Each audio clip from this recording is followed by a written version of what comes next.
제가 3년 동안 스위스 제네바에서 체류하는 동안 서부 유럽 대륙도 태풍으로 시달리곤 했습니다.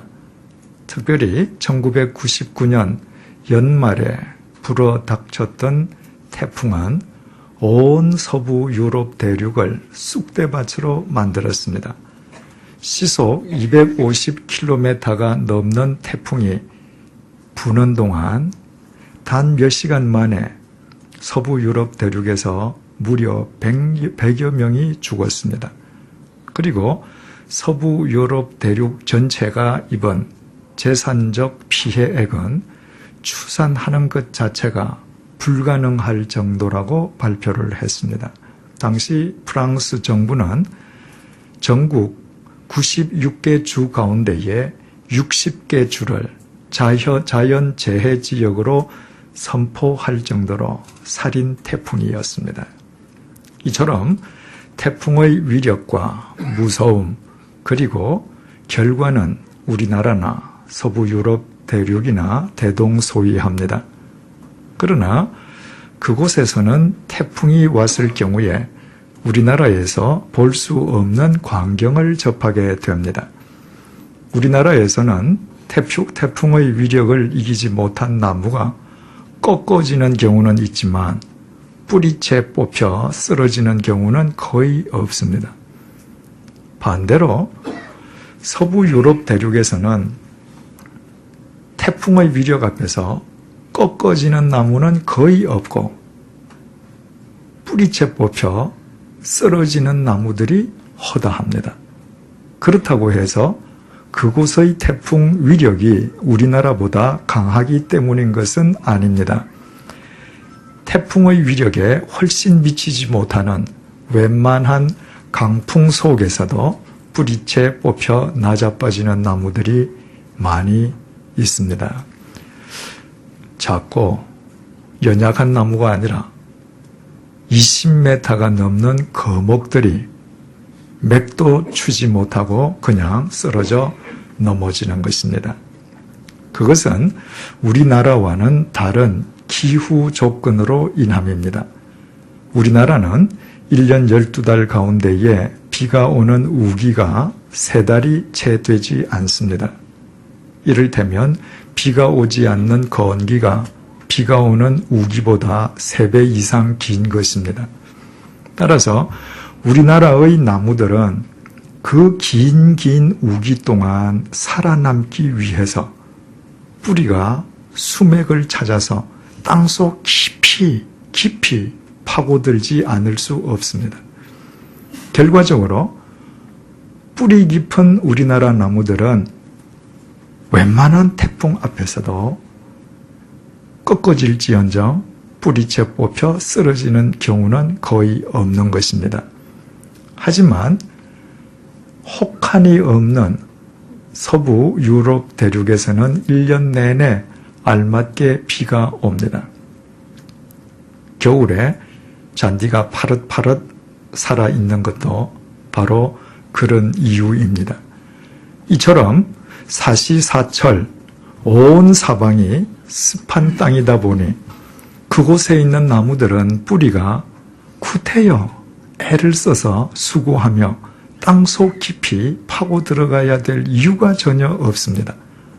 그저 편하게 옆으로 퍼지기만 해도 온 사방이 물이기에 생존하는데 아무런 지장이 없는 것입니다. 그런 얕은 뿌리로 살아가기에 어느 날 태풍이 불면 속절없이 뿌리채 뽑혀 처참하게 쓰러지고 마는 것입니다. 그곳에서 사는 동안 태풍이 불거나 강풍이 지나간 다음에 산책을 나갑니다. 제가 산책하던 강변길을 따라서 여기저기 뿌리채 뽑혀 나자빠진 나무들을 보게 됩니다. 그런 나무들의 공통점은 높이는 20m가 넘는데도 불구하고 뿌리의 깊이가 고작 50cm 정도밖에 안 된다는 것입니다. 그런 얕은 뿌리로 살아가니 느닷없이 불어오는 강풍 앞에서 자기 자신을 지킬 수 있을 리가 만무합니다. 동시에 그때마다 중요한 사실을 확인하곤 했습니다. 뿌리채 뽑혀 쓰러지는 나무들도 있지만 그러나 여전히 자기 자리를 지키고 늠름하게 버티고 서 있는 나무들이 더 많다는 것입니다. 그 나무들은 똑같은 날, 똑같은 시간에, 똑같은 장소에서 똑같은 태풍을 만났지만 모두 그 태풍을 이긴 나무들이었습니다. 그 나무들이 태풍을 이길 수 있었던 이유는 단 한 가지밖에 없습니다. 뿌리채 뽑혀 나자빠진 나무들보다도 그 나무들의 뿌리가 더 깊었기 때문입니다. 따라서 강풍 속에서 뿌리채 뽑혀 쓰러진 나무들은 그 누구도 탓할 수가 없습니다. 바람을 원망할 수도 없습니다.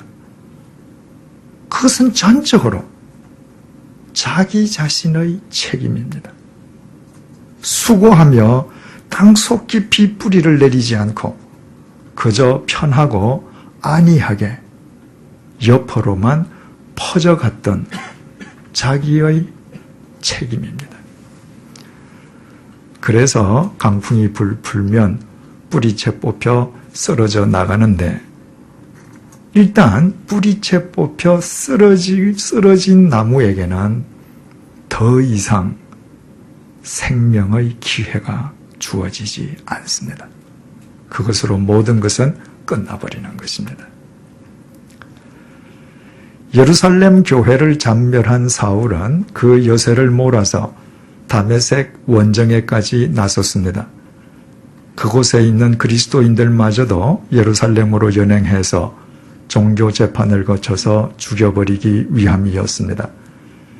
이었고 다메섹이 가까워지고 사울이 다메섹에 있는 그리스도인들을 일망타진할 각오를 새삼스럽게 다질 즈음이었습니다.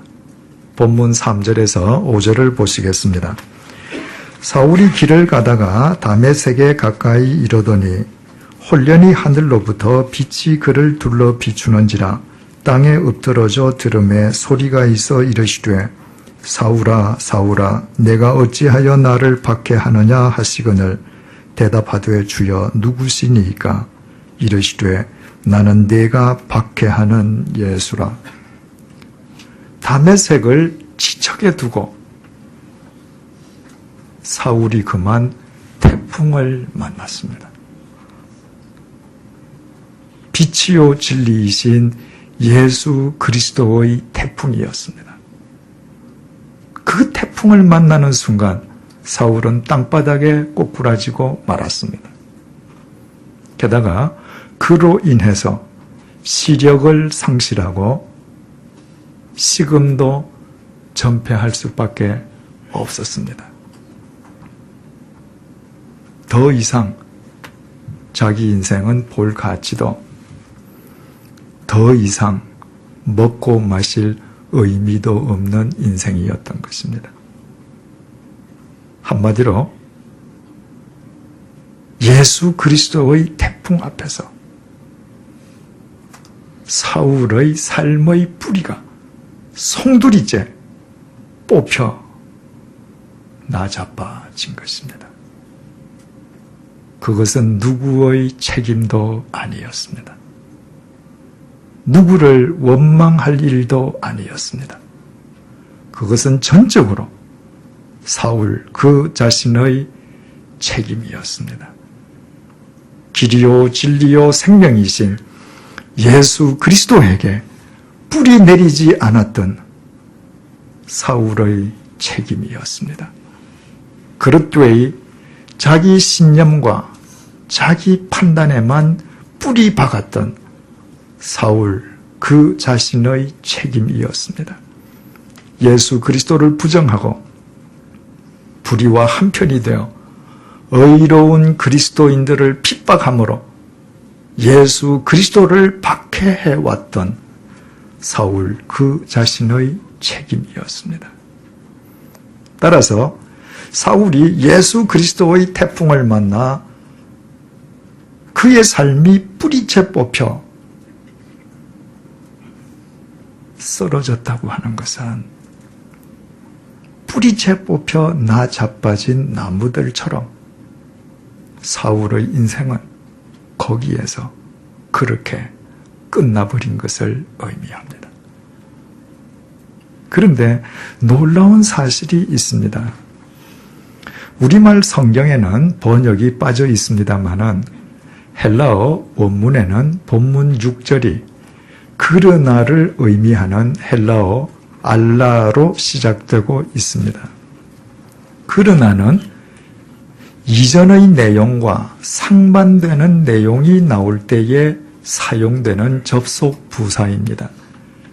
6절 이전의 내용은 사울이 다메섹 도상에서 그 인생이 뿌리채 뽑혀져 나 자빠지게 된 것은 예수 그리스도를 박해했기 때문이라는 것입니다. 다시 말씀드리면